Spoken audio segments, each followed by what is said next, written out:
como explicar o espiritismo uma religião cristã, me veio à mente essa questão da religião, que muitos também espíritas afirmam que o espiritismo aí já nem é uma religião, que é uma outra questão, um outro fato. E tem a questão do espiritismo, né, ter os três aspectos, religioso, científico e filosófico. Como que você analisa isso, Arthur?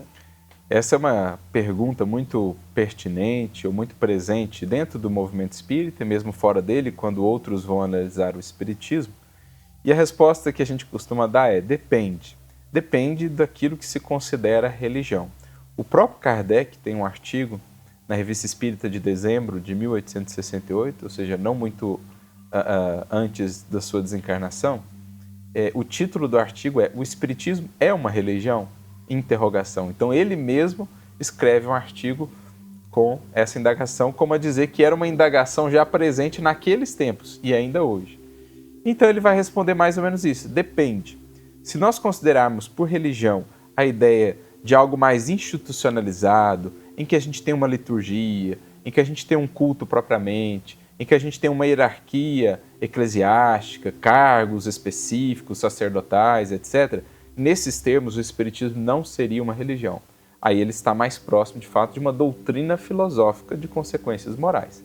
Agora, se nós entendemos por religião essa ânsia ou esse anseio da criatura por se conectar com o divino, por se religar, se reconectar com as leis morais das quais se afastou em sua trajetória, por se conectar também com os outros corações, estabelecendo laços de fraternidade, de amorosidade, nesses termos, o Espiritismo, nas palavras de Kardec, é uma religião, porque ele induz, ele conduz a isso.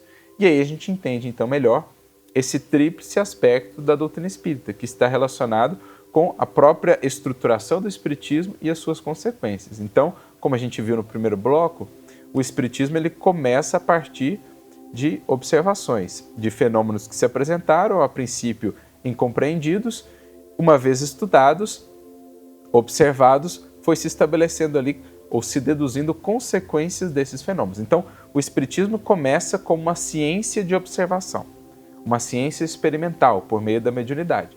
A partir disso, Kardec então vai estruturando, juntamente com os espíritos, um corpo filosófico, a partir do que ele foi deduzindo de leis, de conclusões, de tudo aquilo que ele ia observando. Ele falou: poxa, a gente tem aqui então uma doutrina, a gente tem um conjunto de ensinamentos que formam aqui um corpo coeso. Então o Espiritismo, nesse sentido, é também uma doutrina filosófica. Então, ciência de observação, doutrina filosófica, só que essa doutrina filosófica, em abrindo novos horizontes para a humanidade, para cada um de nós, ela propõe a partir daí determinadas consequências de ordem sobretudo moral. Ora, se somos espíritos, se a vida prossegue depois do túmulo e se o que fazemos aqui repercute do lado de lá, então não dá simplesmente para eu manter a mesma vida que vinha tendo antes de saber disso. Uma vez que eu sei disso, isso me traz algumas consequências de ordem moral, mudar comportamentos, adotar novas posturas. Então, aí o terceiro aspecto da doutrina espírita, consequências morais dessa doutrina filosófica, que seria o aspecto, então, mais religioso, nesse sentido mais abrangente de religião, não tanto institucionalizada, mas em termos de conexão com o divino e com as leis divinas.